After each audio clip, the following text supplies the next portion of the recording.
Look, if you're just rubbing and dropping the eggs of the squash bugs on the ground, in essence, you are raising squash bugs and stink bugs and leaf-footed bugs like you'd be raising chickens or rabbits, would you not? It'd be like me throwing a bunch of squash seed out here or grass seed out in my yard and then complaining that I'm overwhelmed with squash or grass.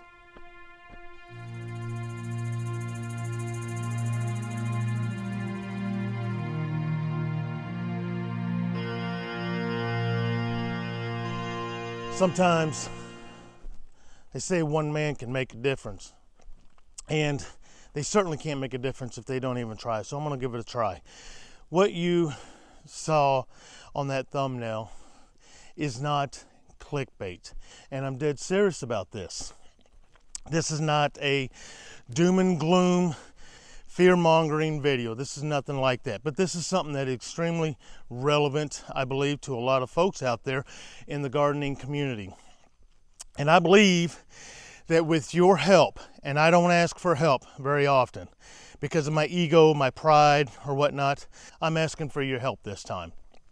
Quick background to what has influenced me in doing this is I come across content just like most of you do, and I'm a gardener. I'm trying to grow food for myself, be a little bit more sufficient, do my part, and not putting all my eggs in one basket.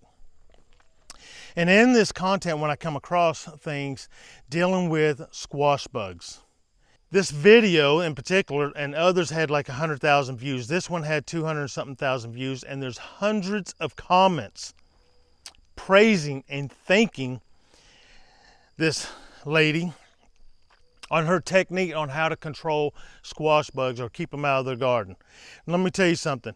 You cannot keep the squash bug out of your garden unless you are doing greenhouse gardening or you're going to do some sort of netting over the entire garden.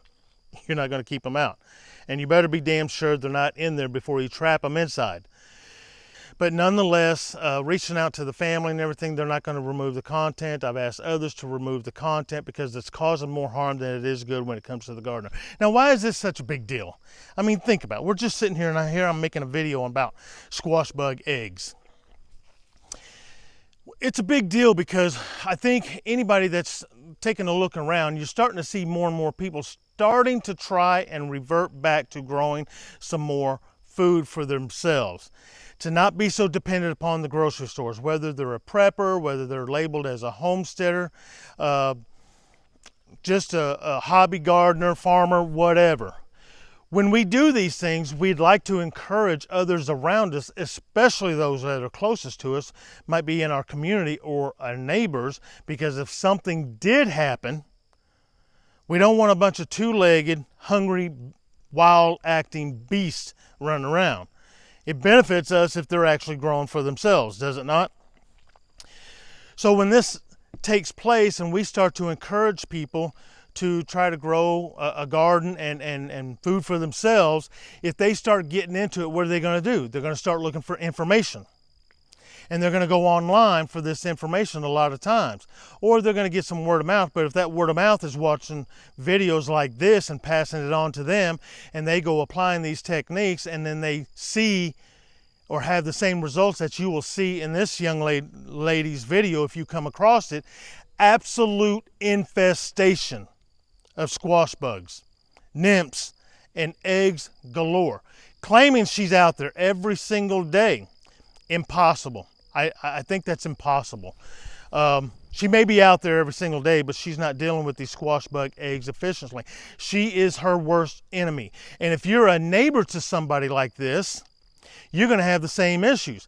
Is it not true that it's seemingly, I'm not making the claim, but it's seemingly every year it seems to be getting worse and worse when it comes to these squash bugs and stink bugs and leaf-footed bugs, amongst other things. But I'm focusing on this because it is this content that people are putting out there when it comes to dealing with these eggs that's causing the problem. And I believe it's affecting everyone that is trying to grow food or garden worldwide if they're getting this information. Think about it. And if it's a new gardener, here's another impact.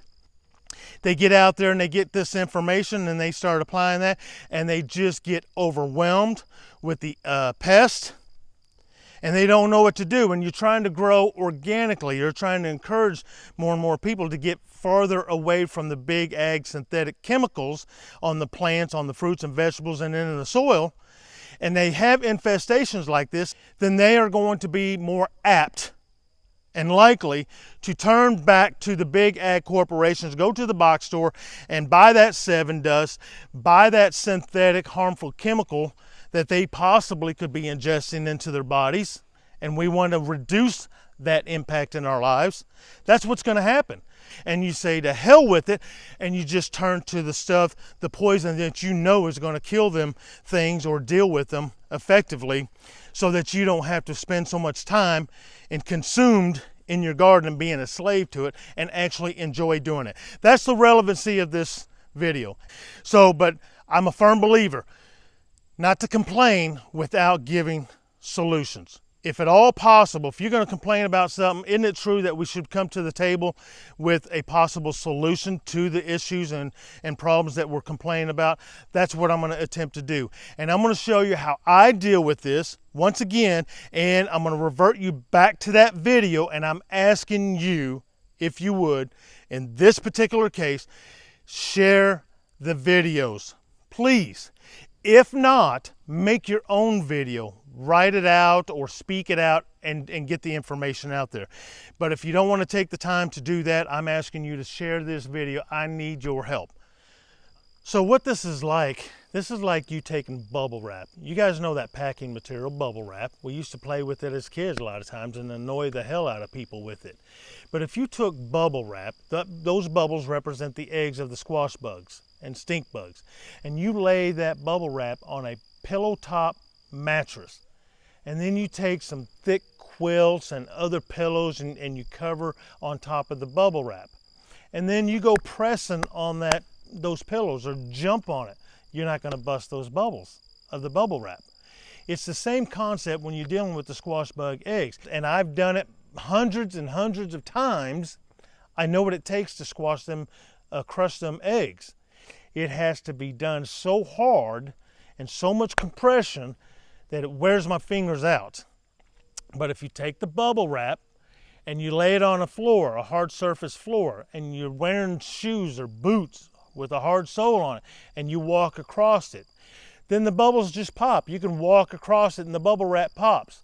So my method here is taking like the bubble wrap, placing it on the hard surface of the floor, having a pair of boots on your feet and walking across it. They pop with ease. I got some items here. I got a little piece of aluminum. I have some steel round stock here. I have some bigger ones. I got one brass and one is steel. If you take a look at these are all hard. They're very small, very convenient. I have a 3/4 inch to 1/2 inch adapter, socket adapter. And I have a bolt here, but it has a head on it. The back of it, it's flat, but it's rounded. I have a nut driver here. This particular nut driver or screwdriver, it has more of a flatter type surface here. And I have a piece of flat stock steel. It could be wood, especially a hard wood like maple. All these things work, and basically you probably already got the concept here. Is I take my flat stock here and I take my little bolt here. And so what I do, I got 2 hard surface here that I carry these around. They just fit in my pocket, and when I'm specifically going to hunt and destroy squash bug eggs, this is probably my 2 go-to. Or one of these and my flat stock, because I really like this piece of flat stock. I just put it under the leaf, put my thumb down, I take my other one and I just smash. With very, very little effort. 2 hard surfaces. But when I don't have anything on me, my go-to is the back of my fingernails.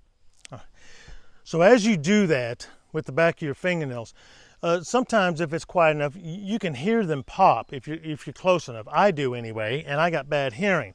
But more importantly is you're going to feel the vibration resonate through the back of your fingernails when you roll them together on the back sides instead of trying to use the soft tissue of your finger pads. You'll feel it resonate through your fingers when they pop. It's no different than if you were to take that bubble wrap and lay it on a hard surface floor and walk across it even with your boots on or shoes on. You will feel the vibrations or the popping of those bubbles in the bubble wrap resonate through the bottom of your feet. You're going to feel it. You'll know that you have absolutely, without a doubt, destroyed the egg. Because when you pop them, and they're hard little things, but it doesn't take nothing when you got two hard surfaces like that going together. So same thing, hard surface against hard surface. Let me show you how this works. All right, so here we go. Here we got a little patch right here on the bottom side. So what I do, I just got my bar stock. I'm just gonna grab my leaf here and hold it right there. I got the bar stock behind the eggs. I just take my little other hard surface, whatever you choose to use, and I can hear them popping, and I can actually feel the vibration through this steel bolt, okay? And they're all busted, popped, and 100% destroyed. Not too much damage to the leaf. See that little patch right there? And it's down toward the base. It's on the underside. Sometimes that's where a bigger surface like this and will come into play. You'll find the hard surfaces that you want, but I'll come in here and I don't care about these veins. I don't care what I do to that leaf. I'm smashing the eggs. Now you say, well, they're still there. I know, because I'm trying to grab them. They're all flat. They've all been popped. They are no longer viable. You see how kind of they're just crumbly there? Because they're all smashed. They've all been popped. I don't worry about destroying the leaf and the veins in between them. Just smash the plant tissue and smash the eggs. And it's very easy to do when you have little items like this that you probably have in your junk drawer. It doesn't matter, because if you rip the leaf or a grasshopper puts a big hole in it, or a worm, or you cut the whole leaf off, the plant still grows and survives. It'll scab up, it'll brown up a little bit around that part, and it'll keep going. We prune plants all the time, take whole leaves away. You're not going to damage anything by getting in those little V's. Those V's are no problem. But when you have hard metal surfaces or hard plastics or hard wood or anything like that, it's no issue whatsoever. If you drop an egg or two, it ain't the end of the world, because you could eliminate 100% of all eggs and all squash bugs in your outdoor garden. Come back within an hour and I guarantee you with about 99% certainty you're going to have more coming in. So it's just about management is what it comes down to.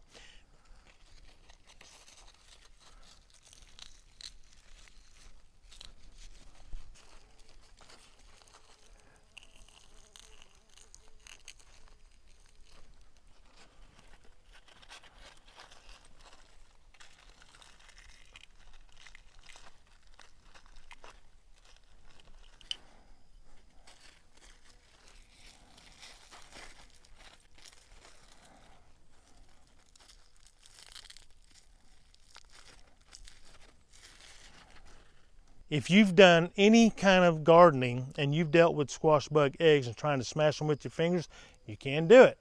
Now they'll rub off real easy and they'll just fall to the ground. But if they don't pop, if you don't feel them or hear them pop and see the little oozing coming out and they fall to the ground, chances are they're going to hatch. And they're coming, when they're hatched, they're going to take shelter to the very plants they came off of, because that's where they're being dropped. And that's probably going to be the closest plant for them to take shelter and be provided with the sap of food, food in the form of sap out of them plants. But generally, 9 to 11 days is average on the eggs hatching in my experience. So you got to get out there more often than that. And I don't see anything attacking these eggs. I've never seen any kind of insect. I'm not saying they're not out there, but I've never seen any kind of insect collecting and harvesting the squash bug, stink bug, leaf-footed bug eggs off the leaves of my plants, ever. Even the ants be all over my plants. They're hunting something, aphids or whatever, but they're not harvesting those squash bug eggs. And if they're not doing it on my plant and they're all around the eggs, what makes you think they're going to do it on the ground? I have found that this method is the most efficient, most economical. It is the quickest and easiest by all means that I've ever tried. Other things like the soapy water and the bucket or the can, they will work properly disposed of, so long as you don't spill that bucket of all them thousands of eggs by accident with your water hose, or setting it down and your dog and cat knock it over, or your child, or you yourself. But it can work. But I eliminate all those possibilities by not utilizing it. The little butane torch and a cigarette lighter, as satisfying as that may be to feel them eggs or see them and hear them pop like popcorn, to me it's not very efficient and economical to do that. I'm not worried about the little burn spot on the plant or nothing, because it's no different than just pinching the whole plant off with the eggs in it. You know, you're not causing any more damage with the heat, I don't think. And you can get your little ASMR, AMSR fix by doing so. But again, not the best way for me. Another method is, people kind of the same concept, is using some sort of sticky tape to go along there. I've done that one time, and that, to me, that was very inconvenient. It was a real pain in the butt, sitting there, because, as the tape fills up with eggs, you got to rotate it and do it some more, and then you still got to do the same thing, put them in a bag and dispose of them.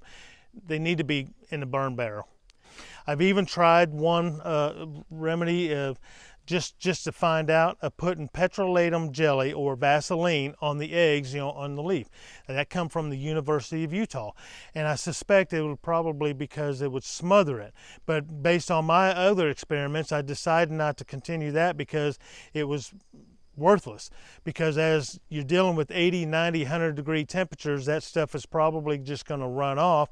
It became difficult to know which eggs had the petrolatum on them and which didn't, and was it thick enough to suffocate the egg so there was no gas transformation inside the embryo to survive. The best way is the logical approach and taking two hard surfaces, thinking logically about these hard encased eggs and what has to take place for them to be destroyed. And the easiest method is they need to break. They need to pop. And two hard surfaces will take care of that.